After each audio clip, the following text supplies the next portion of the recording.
Bible Worm, reading the Bible with Bible Worm.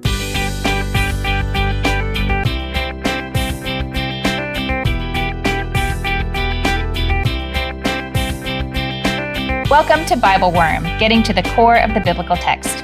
I'm Dr. Amy Robertson, Director of Lifelong Learning and Music at Congregation Or Hadash in Sandy Springs, Georgia.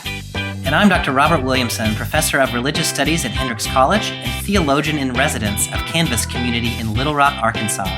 We're here every week to discuss the biblical text, both as biblical scholars and as people of faith, one Jewish and one Christian. This week, we read 1 Kings chapter 17, verses 1 through 24, and meet the larger-than-life figure of Elijah.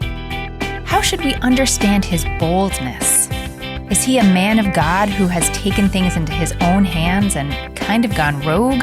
Or is he just so tied into God's ideals that he is willing to inhabit them even when they are a bit of an awkward fit for the world of humans? And what does it mean for this bold figure to leave from the presence of the king, only to immediately become more vulnerable than the most vulnerable person in society? Then what does it mean for this widow who is nearly starved to death to be in a position to care for him? Thanks for being with us.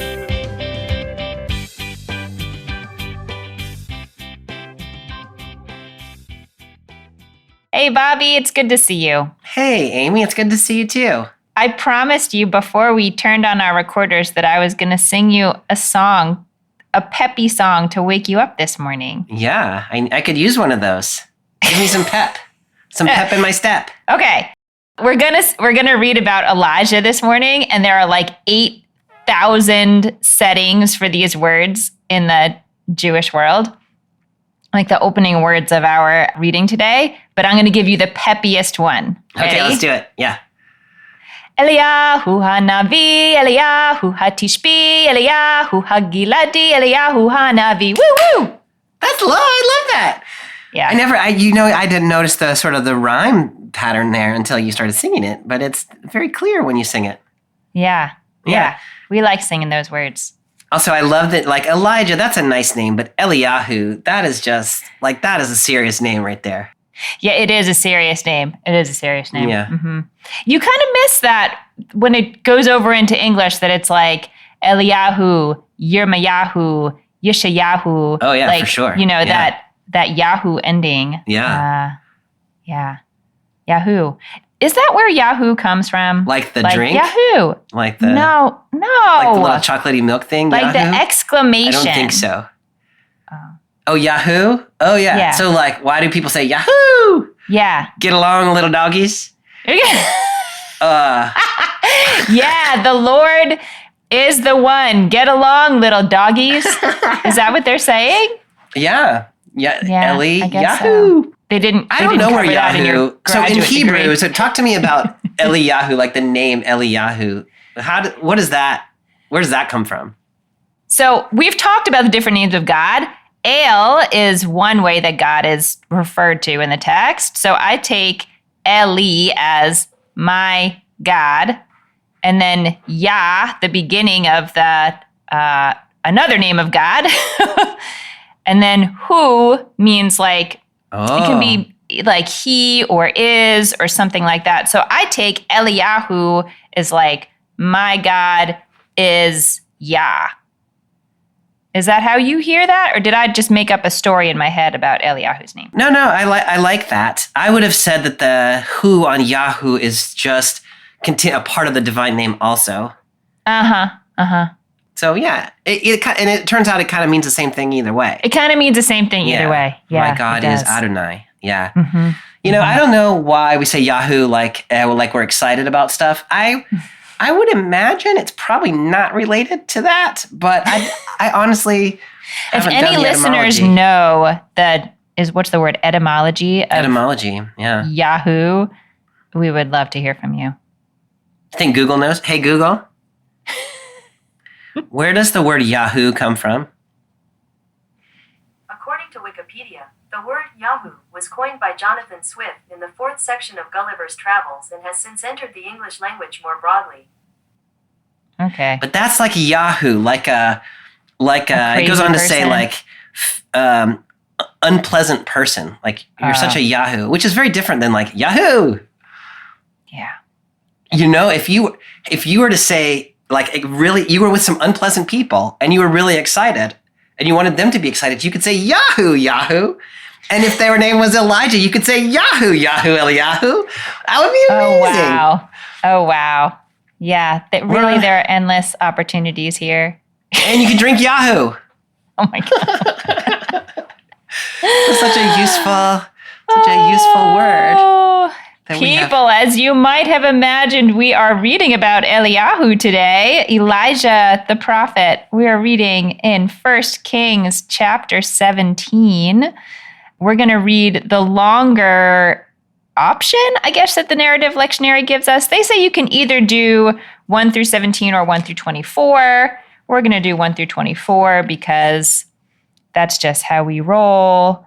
We have never made a text shorter. We have done a lot of things to text, but we have never made one shorter than it was supposed to be. We have never made it shorter. That's true. So last time we spoke, we were talking about building a temple, right? Yes. King Solomon. Yeah. Well, a lot has happened, but what do you think people need to know in order to be able to pick up where we are? Yeah, a little context is always helpful.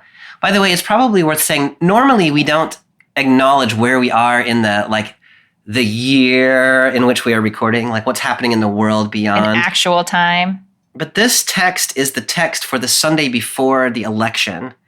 And so I just sort of, I feel like that's a little bit of a heavy moment. And that's so it may be in the back of our heads as we're thinking about this text, thinking about how are we going to read this, not just on this lovely day, several weeks ahead of the election, but actually like what might this mean for a congregation on Sunday before the election is on Tuesday. Might not be a bad thing for us to consider. Thank you. Thank you for that, Bobby. In the ancient world, basically, I mean, the way you might think about it is in some ways the dedication of the temple in 1 Kings 8 is kind of the high point of the Israelite monarchy. That's not exactly true, but it's kind of true. So David got the promise in 2 Samuel, and then Solomon builds the temple in 1 Kings. There is this moment where there is a unified kingdom. The temple is built in Jerusalem. Everything looks like we're headed on this beautiful trajectory. But already in the lifetime of Solomon, after building the temple, he starts to kind of, he loses his way a little bit. And the text blames it on his many marriages to foreign women. And he gets into this cosmopolitan idea of kingship. And he starts to lose his kind of dedication to God. So God declares to Solomon that God is going to take part of the kingdom, not from Solomon, but from Solomon's son. So as soon as Solomon dies, his son Rehoboam becomes the king over Israel. And in a text that we've read together, maybe last year, I can't quite remember, Rehoboam and from the south and Jeroboam from the north, and the kingdom splits into those two kingships, north and south. The biblical story is really most interested in the southern kingdom, where the Davidic line continues, where Jerusalem is. But there's a lot of stories about that northern kingdom, Israel. They're never very good stories. The Bible, as we have it, is really concerned about the northern kingdom. And it really starts with that very first king, Jeroboam, who, as we talked about on the podcast a few weeks back, almost immediately the first thing he does is build 2 golden bulls and puts them in shrines in the northern kingdom that are not the approved temple in Jerusalem, but are sort of unapproved shrines. And so this is seen as apostasy from the very beginning. I think Jeroboam himself is actually worshiping the God of Israel, Adonai, but he's doing it in unapproved ways in unapproved places. This continues throughout the history of the northern kingdom. In today's text, we're about, maybe 100 years later, with a king named Ahab, king of the northern nation of Israel. Ahab is married to a woman who is from Phoenicia, sort of to the northwest of Israel. The Phoenicians were they were tradespeople, and they had a really well-developed trade practice around the Mediterranean. And their god was Baal or Baal. And so Jezebel, who is a Phoenician princess, marries Ahab and brings the worship of her god Baal into Israel. And so one of the things that we'll see in this text is that Israel now, the northern kingdom of Israel under Ahab, has become a place that not only worships Adonai, the God of Israel, improperly, but now also worships the gods of the Phoenicians, worships the Baals. And this is going to create a lot of stress, as we might imagine, in this text. One other thing that's probably worth saying is that Baal was, in the Canaanite pantheon, the god of storms. He was the rider on the clouds who brought the rain in the rainy season. There was a story in Canaanite mythology in which Baal would descend into the underworld for part of the year. And this was the part of the year, the dry season, and then he would reemerge, and then it would be the rainy season again. And so Baal was the one in Canaanite mythology who brought rain and fertility to the land. And that's going to be important in today's text as well. That is very important in today's text. Yes. Are there things you would add to that sort of bridge between Solomon and today? I don't think we need to add anything else up front. I may have some other questions once we start. Sure, yeah. Well, I will definitely have other questions once we start. I hope so. Otherwise, this will be very short. I'll just sing you more songs better. Yahoo! Okay, so let's jump in. I am reading from the NJPS, and I'm picking up in 1 Kings chapter 17, verse 1. Elijah the Tishbite, an inhabitant of Gilead, said to Ahab, "As the Lord lives, the God of Israel whom I serve, there will be no dew or rain except at my bidding." The word of the Lord came to him, "Leave this place, turn eastward and go into hiding by the Wadi Cherith, which is east of the Jordan. You will drink from the wadi, and I have commanded the ravens to feed you there." He proceeded to do as the Lord had bidden. He went and he stayed by the Wadi Cherith, which is east of the Jordan. The ravens brought him bread and meat every morning and every evening, and he drank from the wadi. After some time, the wadi dried up because there was no rain in the land. Bobby, we haven't met Elijah before this text, right? No, this is his first appearance in the biblical text. He just kind of comes out of nowhere. He just is like, ta-da! It's Elijah! Eliyahu! Yeah. Mm-hmm. So one thing that the text does not call him a prophet here yet. That is true. But in the second verse, it says the word of the Lord came to him, which is often something that happens with prophets. Yes. I feel like it's worth talking a little bit here about prophecy in Israel and the different types of prophecy. Yeah. We have encountered Nathan already. Yes. We talked a little bit about Samuel, but only really like the birth of Samuel. Elijah's a different kind of guy. We talked a little bit a couple of weeks ago about Nathan, who is the court prophet for David.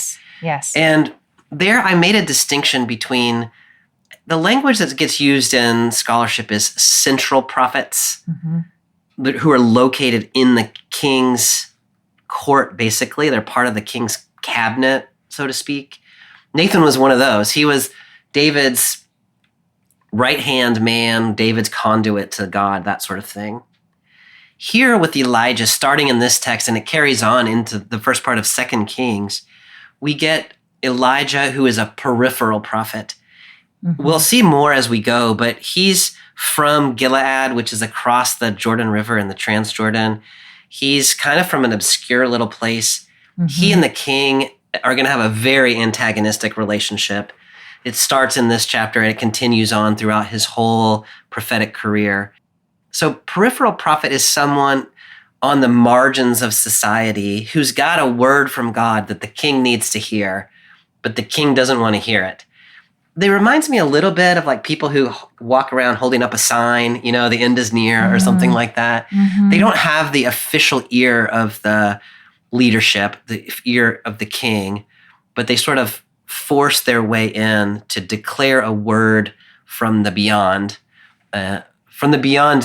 metaphysically, but also from the margin. And tell the king how it is. So Yeah. that's sort of how I think about Elijah.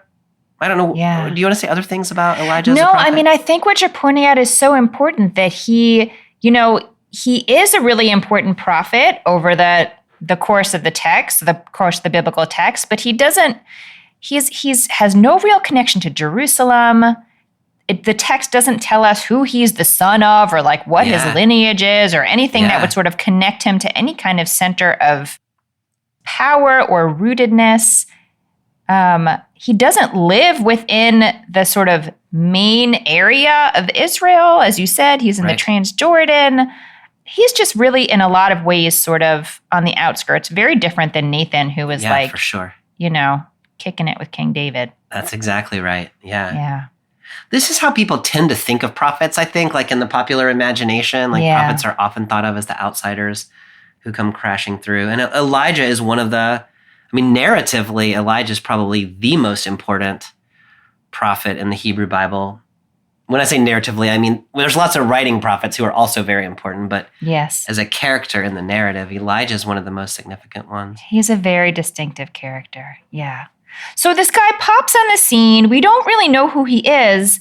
And like, what chutzpah that he says to the king, the God of Israel, whom I serve, like, as the Lord lives, the God of Israel whom I serve, there will be no dew or rain until I say so. Yeah. I say so. Yeah. Yeah.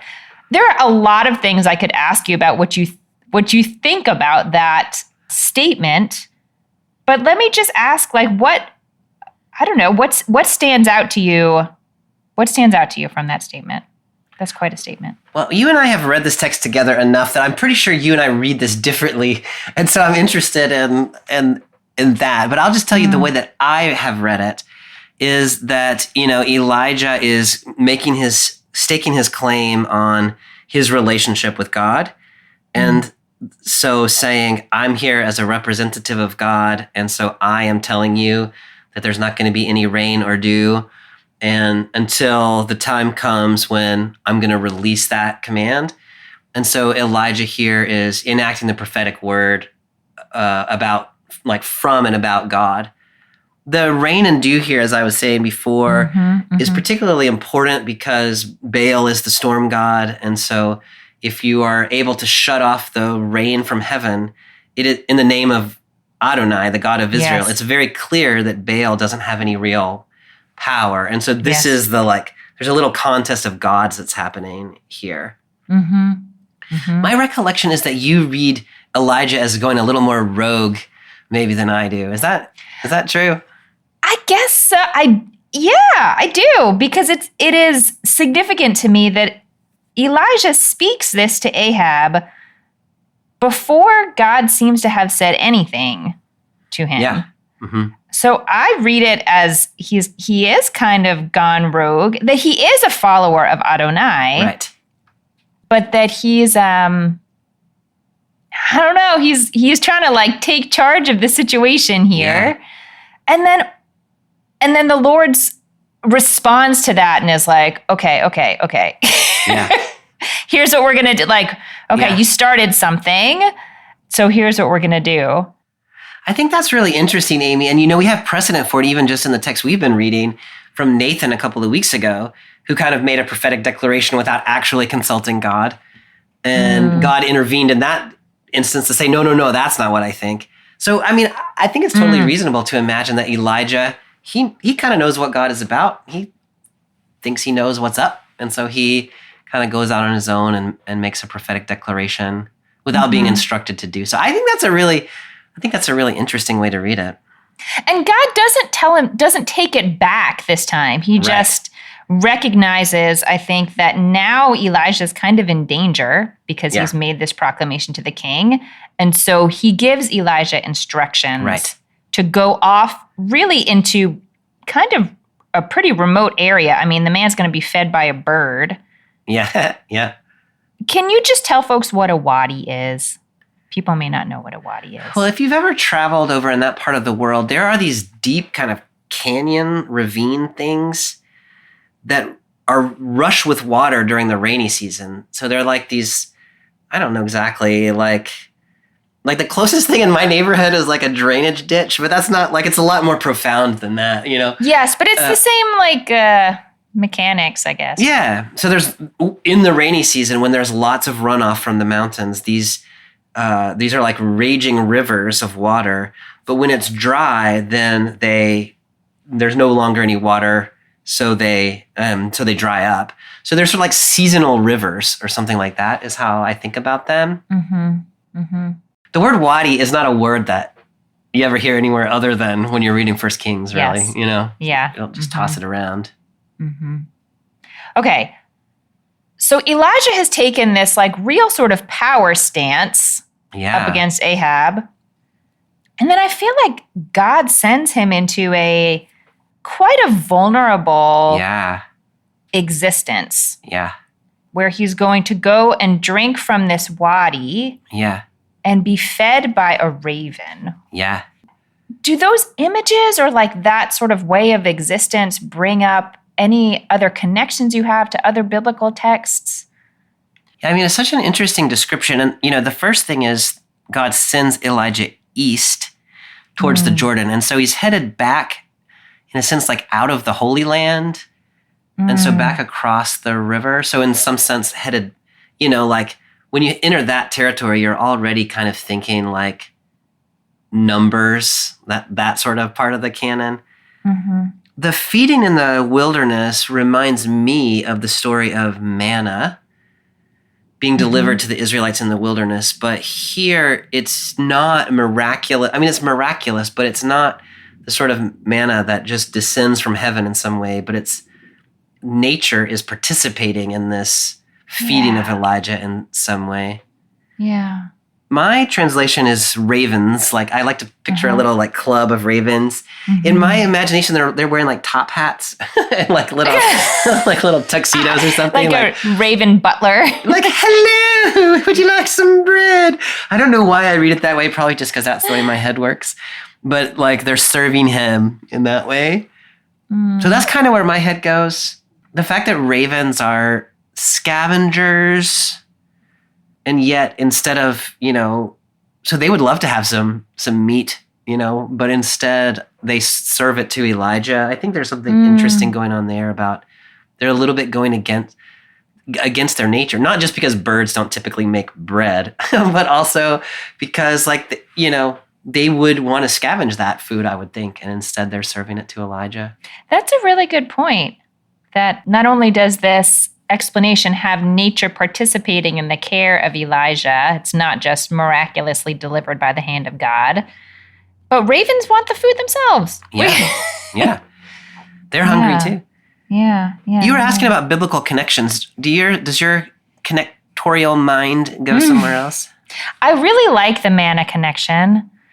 Another connection that came to my mind is one of the birds that Noah sends out from the ark is a raven. Yeah.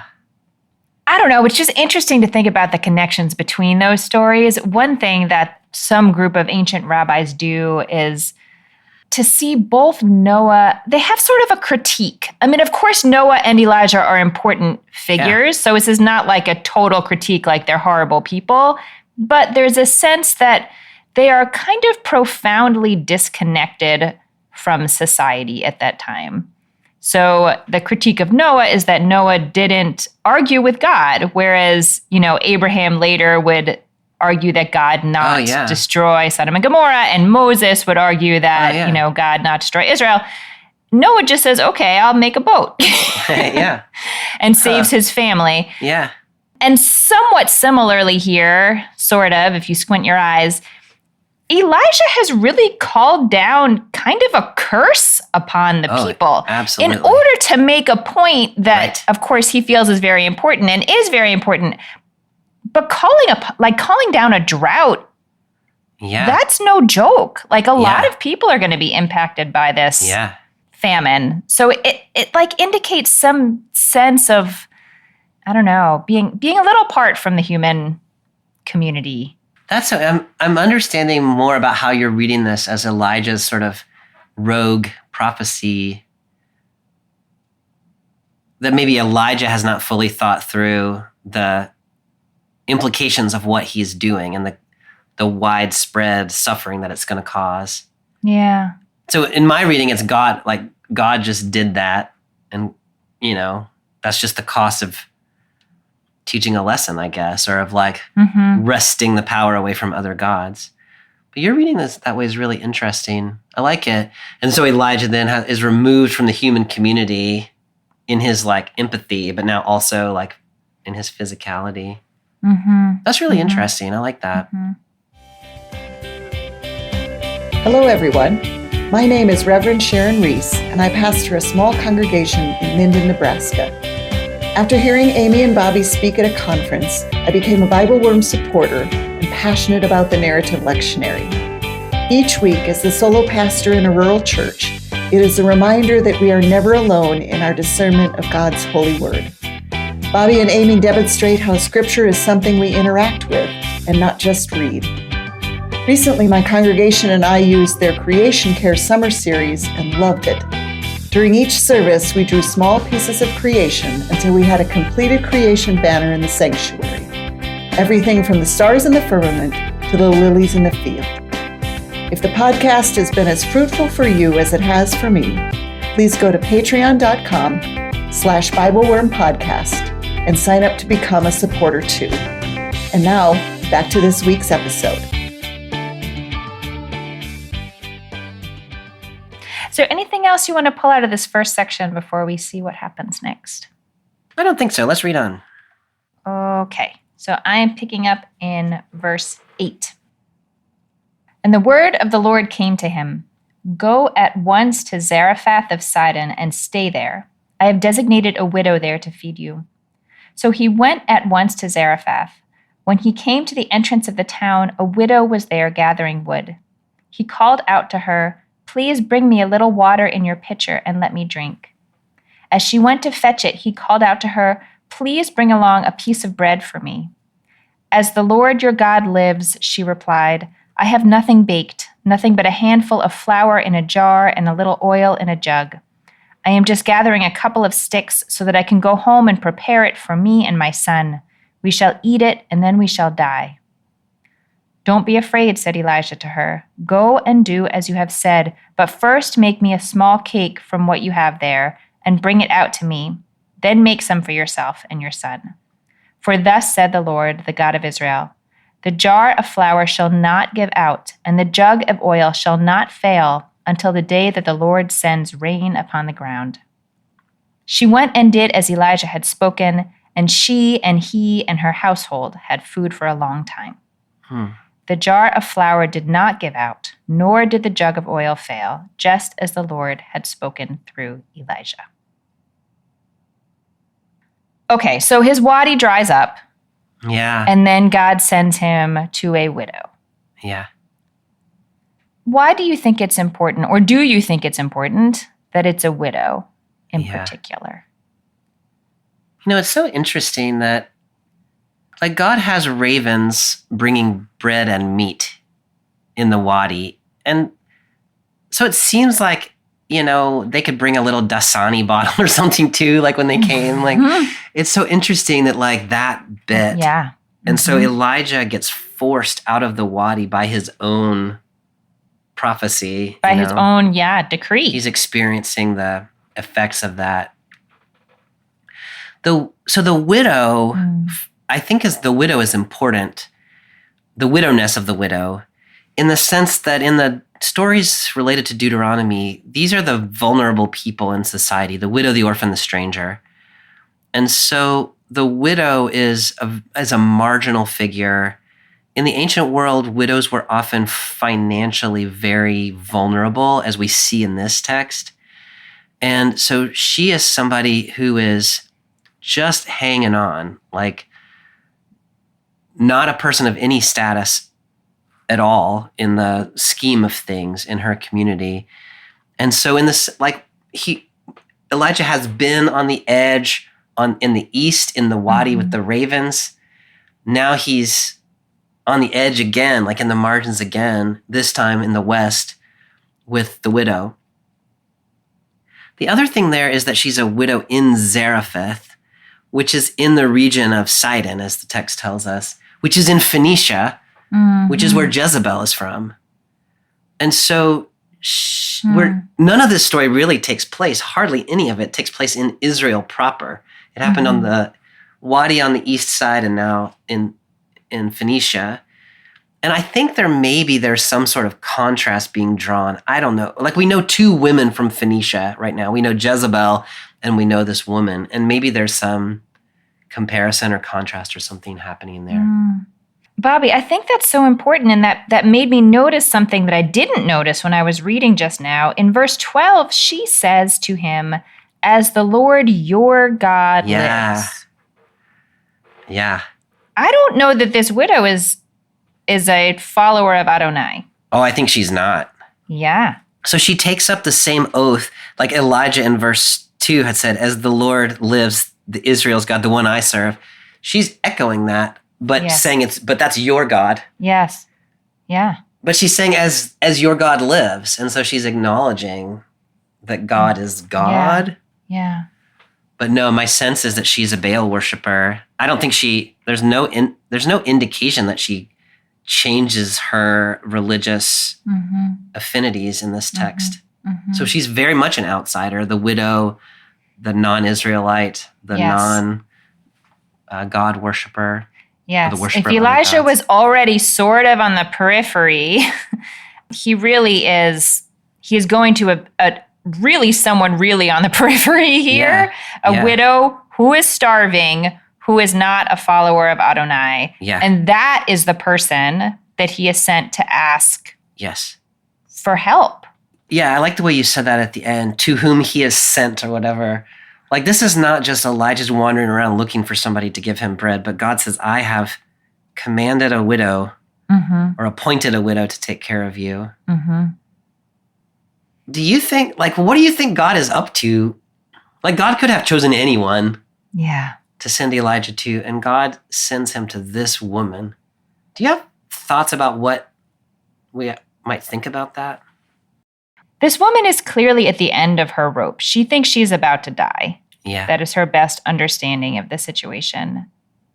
You know, on the one hand, I find it actually, I almost laugh every time I read in the story. She says, we're going to make some bread and then my son and I are going to eat it and lay down and die. Yeah. And Elijah's like, okay, but can you make me a cake first? Yeah. And then you can have your bread and you won't die. It'll be fine. But I think sometimes when there is a level of sort of vulnerability, real vulnerability, like she's not being dramatic, where you feel like you don't have anything to offer anymore. And I think that is part of the maybe sense of hopelessness that can accompany really difficult times in our sort of physical lives in the world. Yeah. Like the sense that we can't contribute anything. And in the end, as we'll see sort of reading this, her life changes for the better through this interaction eventually after she deals with this kind of obnoxious Elijah figure. So I think it winds up being sort of a good thing for her. But I want to think too about what it means for Elijah to have to... Elijah, who went before the king and said, there will be no rain until I say so. He did not say until God says so. I mean, maybe that's sort of what he meant or what he should have meant. But he says my bidding. That's not what he said. Yeah. And so I do feel like there is a sense in which he is being made more vulnerable than the most vulnerable person we can imagine in this society. He's dependent on her. Yeah, he needs her. She's the she's the most marginal person we can think of, and he needs her. This reminds me a little bit of when I was pastoring Mercy Church a few years back, in which everybody was homeless, most everybody, and people would come to visit, and they would say, "What do you need me to do?" And I would say, "Just be here and get to know people and let us, we'll make the meal and you eat it." And it was funny to me. I mean, I had experienced the same thing when I went to Mercy Church in Atlanta for the first time. But we do get in this sort of mode where a lot of the time it's easier to relate to other people's vulnerability when we're the ones that are like solving the problem. Yeah. Like when we've got something to contribute, because it makes us feel in control. And this sort of reliance on somebody that societally is not as important as you really does, like it reorients your way of thinking about the world and what people have to offer and what value people have. And like, I need to learn from you, or I need to be served by you. And so I think Elijah, I like that way of reading him as sort of being reconfigured here a little bit. Like he's been very full of himself, as you were saying. And now he is learning that he himself is dependent on somebody else who he might consider to be lower than him, or certainly not on the level of the king to whom he has been speaking. Yeah. I feel like I'm asking this question a little out of order now, so maybe it's ruined. But but here's a question I wrote down when I was reading the text before this. What is your maybe first thought or like the feeling in your gut when, like, first Elijah asks for some water. Yeah. And then he throws in and asks for bread. Mm-hmm. And then eventually it becomes, a little bit of cake. Yeah. Yeah. I guess I'm still struggling a little to put together like a character picture of Elijah. Yeah. Like, does this seem kind of insensitive? Yeah. Or I don't know. How do you read him in this interaction? I like the translation there of cake. It reminds me of Marie Antoinette a little bit. Totally. Like the meat cake. Yeah. Yes. The CEB has make a little loaf of bread for me, which is less dramatic. But the Hebrew word there, uga, can mean loaf or it can mean cake. But reading it as a cake, like especially a fancy cake with like it doesn't mean like a birthday cake, It's like... It but it's funnier to read it that way. Yeah, it is. Yeah. But he does go from a little water to a little piece of bread to like the least problematic ask here, way of reading it would be, just like let it be give me a loaf of bread. Mm-hmm. Yeah, it's interesting because Elijah has been told by God that God has ordered a widow to take care of you. And so he's come into this thing with some expectations. Mm-hmm. She does not seem aware that she has been so ordered. Is that the way you read it? Like, she does not seem, I agree. She does not seem aware of this. She did not have a chat about it. So God more appointed her maybe as the one to take care. Yeah, so I don't know. I agree that Elijah, I want Elijah so much to just ask for the minimal, especially because she just said, my son and I are going to eat this little bit and lay down and die. Mm-hmm. My best theological reading of it is the way that you and I talk from time to time about the world of God is a world of abundance, not a world of scarcity. And so a sort of a positive spin on this is that Elijah is living in a world of abundance where he knows that God can provide. And so he feels okay asking for what he needs and not for what the situation appears to permit. This is a guy who's just been living in a wadi being fed by ravens. Like he kind of knows some things are possible. So that's my best reading of Elijah. He doesn't feel constricted by what seems possible in the moment. But I would definitely be, if I were that widow, I would be super irritated by him asking for, let's just give me the whole loaf. Come on, man. It is pretty impressive that she does it. Yeah. She does it. And I don't know why exactly. This is he's not speaking on behalf of a God that is her God. She never met this guy before. Yeah. One thing I wonder when I read this, Bobby, is her statement that she's about to bake a little piece of bread so she and her son can have a last quote unquote meal and then die. Her kind of hopelessness or resignation to that as their fate. I guess I wonder, this is a very dark question, if that feeling can almost have freed her up in a way.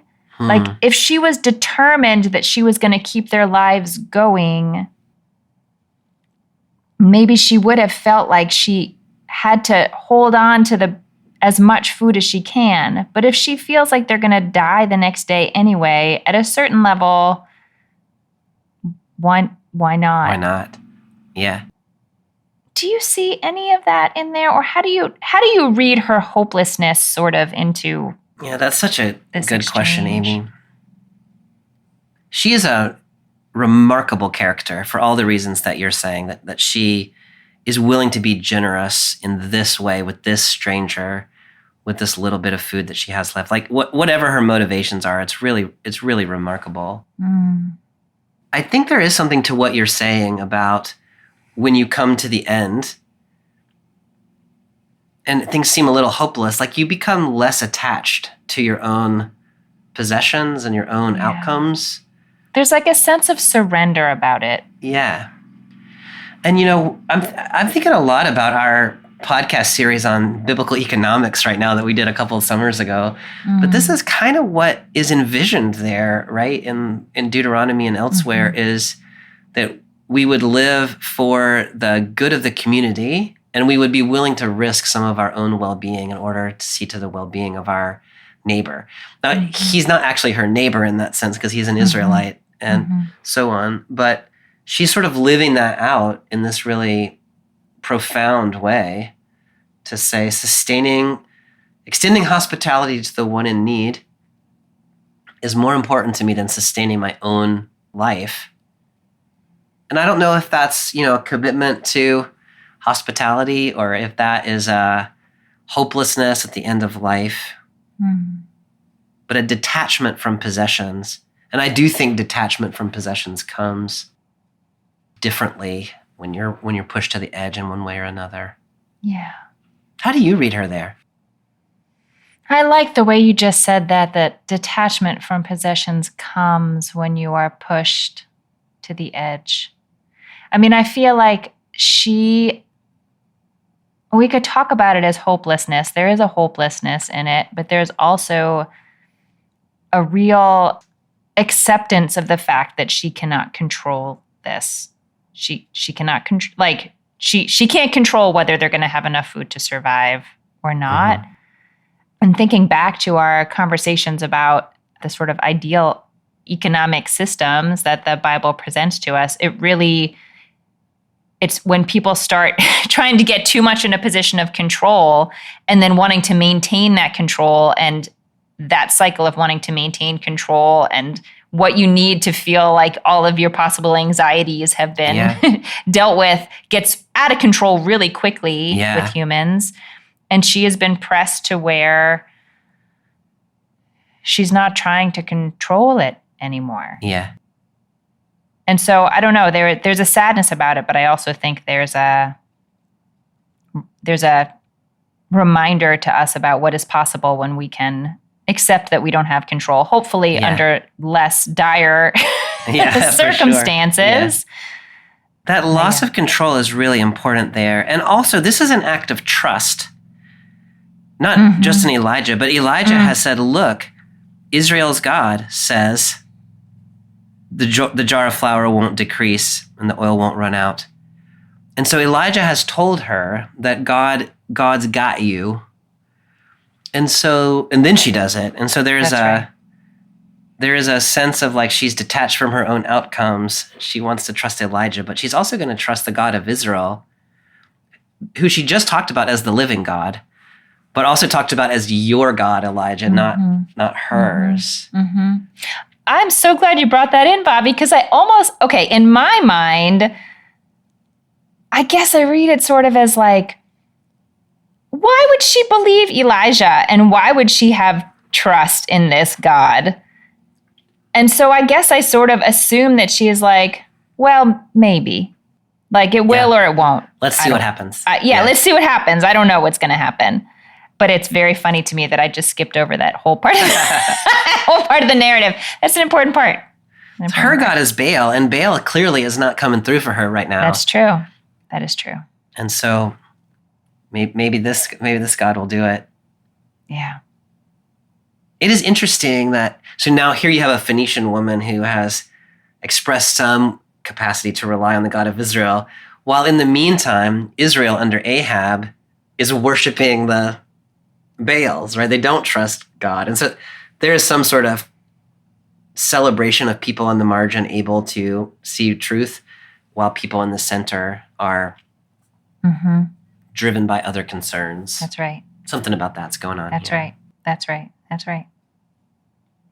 I think the last thing I want to just note here, and maybe you'll want to add to it also, again, there are resonances from other stories that we may know here. And so one that's coming to my mind is, the jar of flour won't give out, the jug of oil won't fail. So like you have this limited quantity of something and you have a whole life experience of being able to see how long a limited quantity will last, Yeah. And so it's saying instead of that whole life experience, you need to believe that it's going to go on. So this is like the Hanukkah story. This is like manna, I guess, that is replenished every day. Yeah. Are there any other stories you want to put in our mind connected to this part of the story we're reading that seem important to you?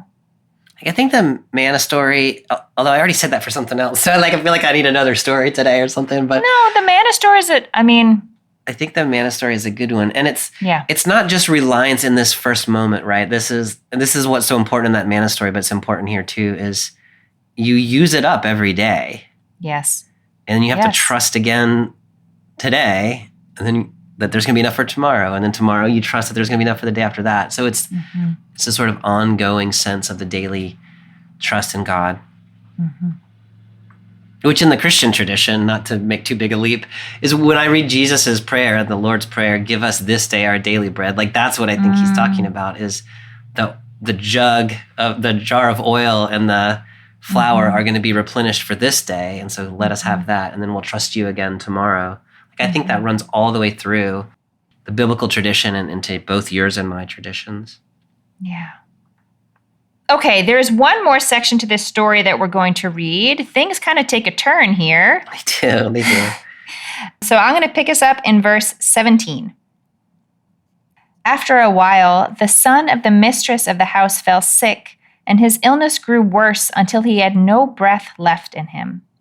She said to Elijah, "What harm have I done you, O man of God, that you should come here and recall my sin and cause the death of my son?" "Give me the boy," he said to her, and taking him from her arms, he carried him to the upper chamber where he was staying and laid him down on the bed. He cried out to the Lord and said, "O Lord God, will you bring calamity upon the widow whose guest I am and let her son die?" Then he stretched out over the child 3 times and cried out to the Lord, saying, "O Lord my God, let this child's life return to his body." The Lord heard Elijah's plea. The child's life returned to his body and he revived. Elijah picked up the child and brought him down from the upper room into the main room and gave him to his mother. "See," said Elijah, "your son is alive." And the woman answered Elijah, "Now I know that you are a man of God and that the word of the Lord is truly in your mouth." All right. I know, right? So my first question, Bobby, is in verse 18, it doesn't seem immediately obvious to me why she blames Elijah for what has happened. Yeah. Or what she means by recall my sin. Like, I kind of just don't understand that whole response that she has. Yeah, I mean, it's very much unexpected. There's a lot unexpected here in this little vignette, but that's one of them.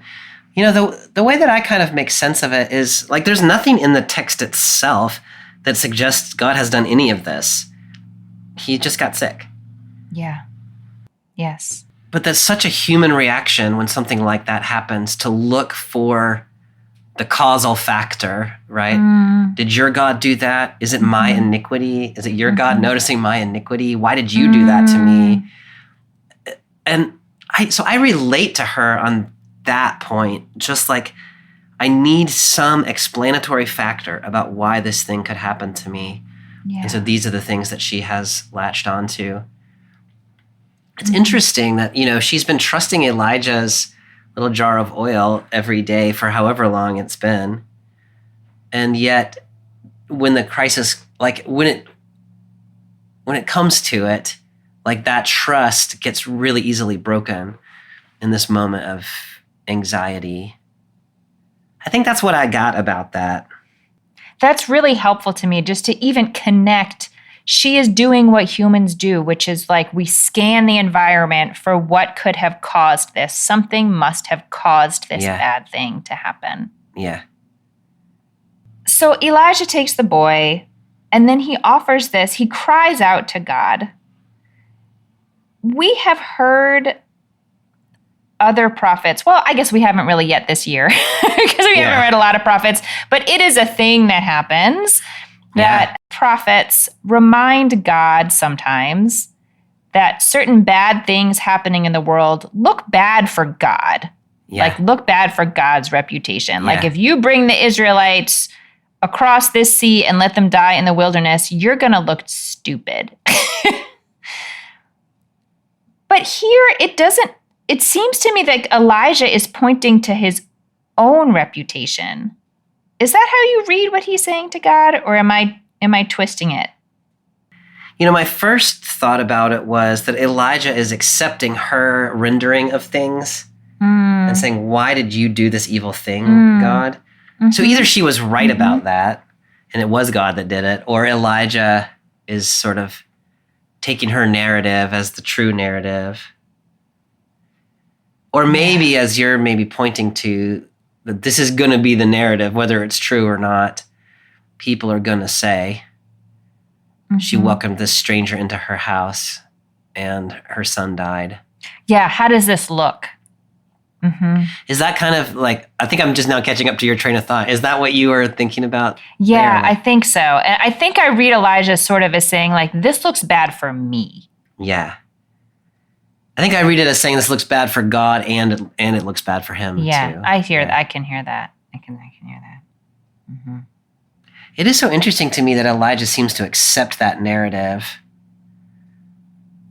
I don't quite know what to do with that. Because Elijah could have said, hey, God didn't do this. Like, this is like just the suffering that happens in the world. Like, what are you talking about? But that's not what he says. Let me read you the book of Job. No. Yeah. Yeah. It stands out to me, maybe this is related, maybe not, but she uses the phrase in English, man of God, Ish Elohim, twice in this section. Once is when she's upset in verse 18, what harm have I done you, O man of God? And then at the end, when after this miraculous deed, now I know that you are a man of God. Yeah.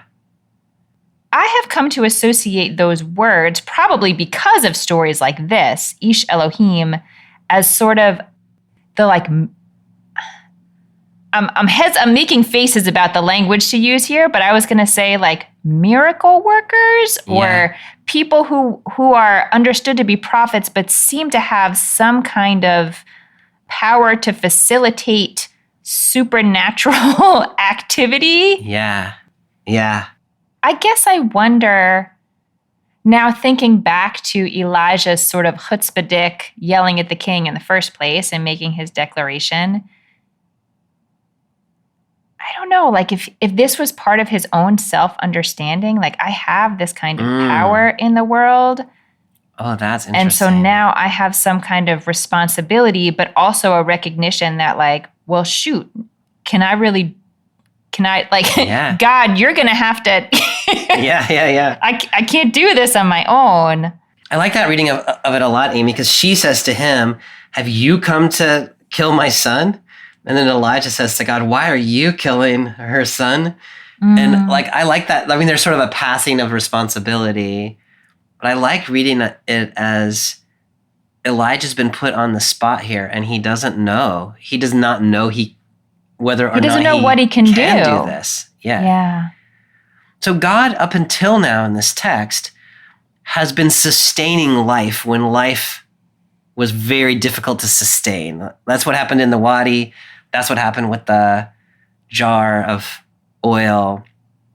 And so it's clear enough that God can sustain life, and Elijah's part of that picture.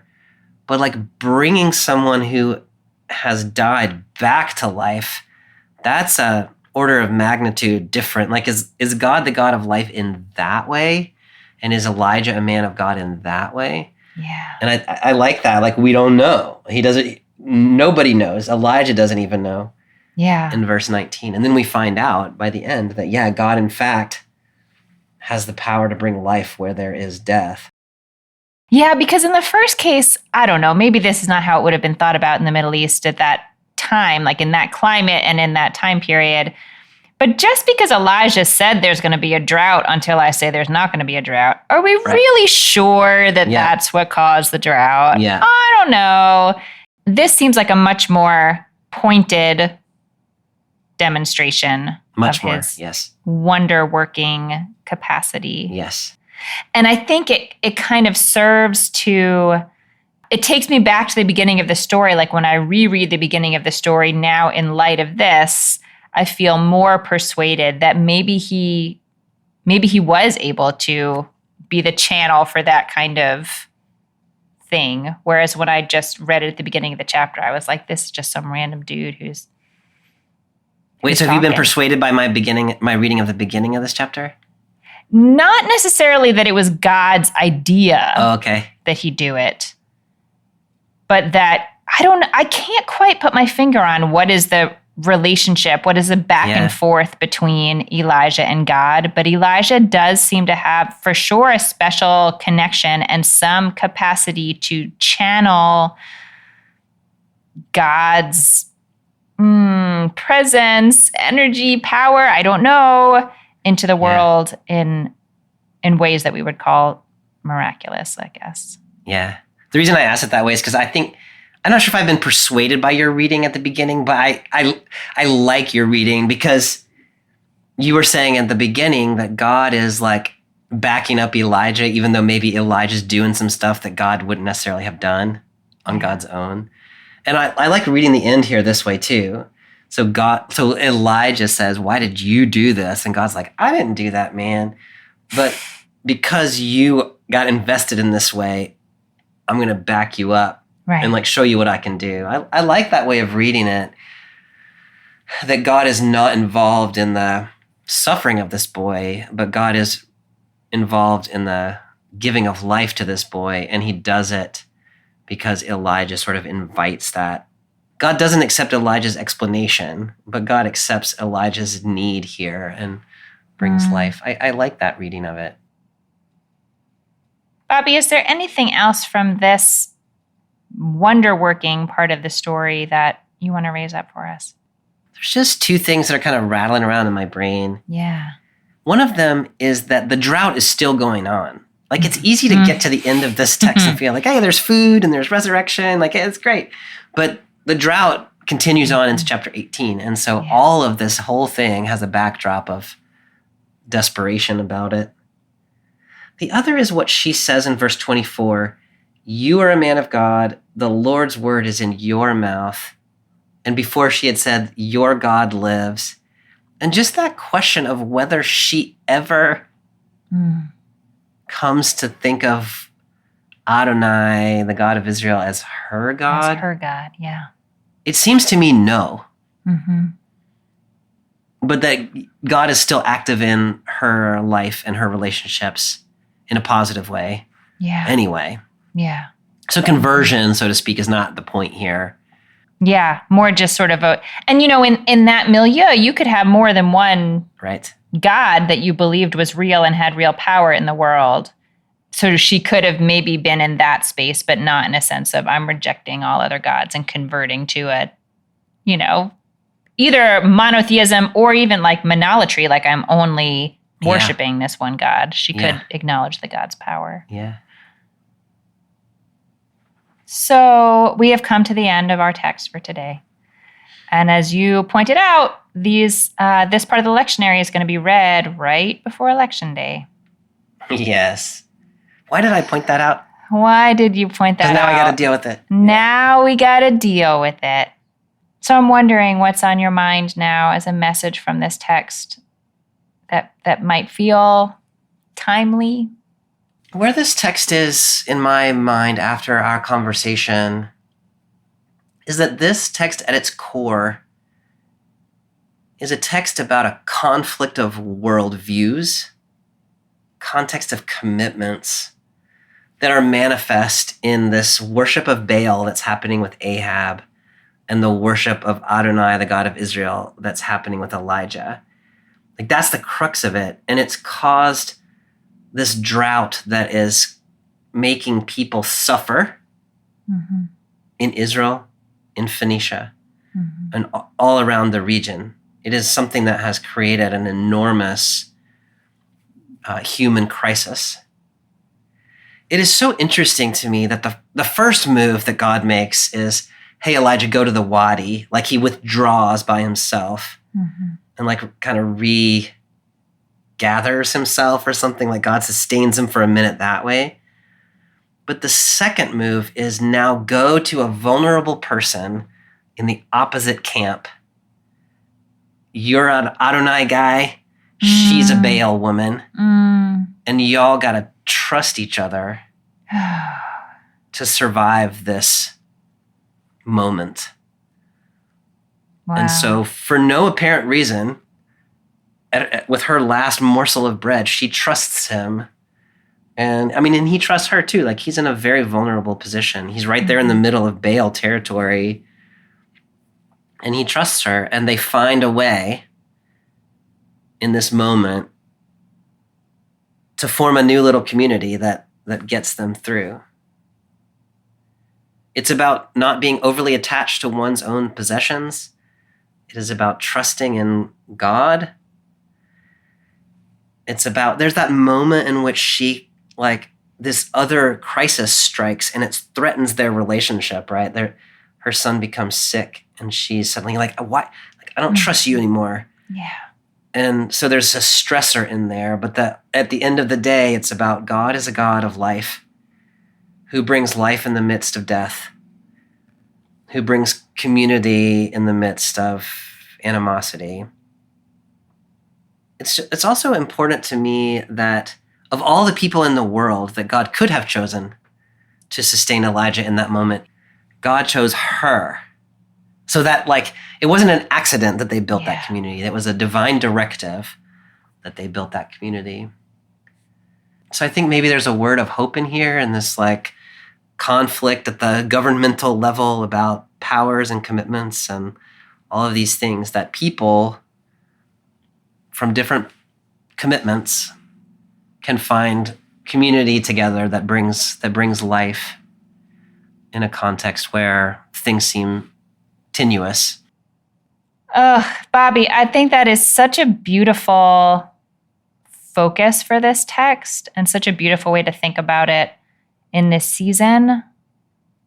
I almost don't know what I can add to it other than to underscore the extent to which Elijah sort of started this text as like, I don't know if I want to use the word zealot, but like he is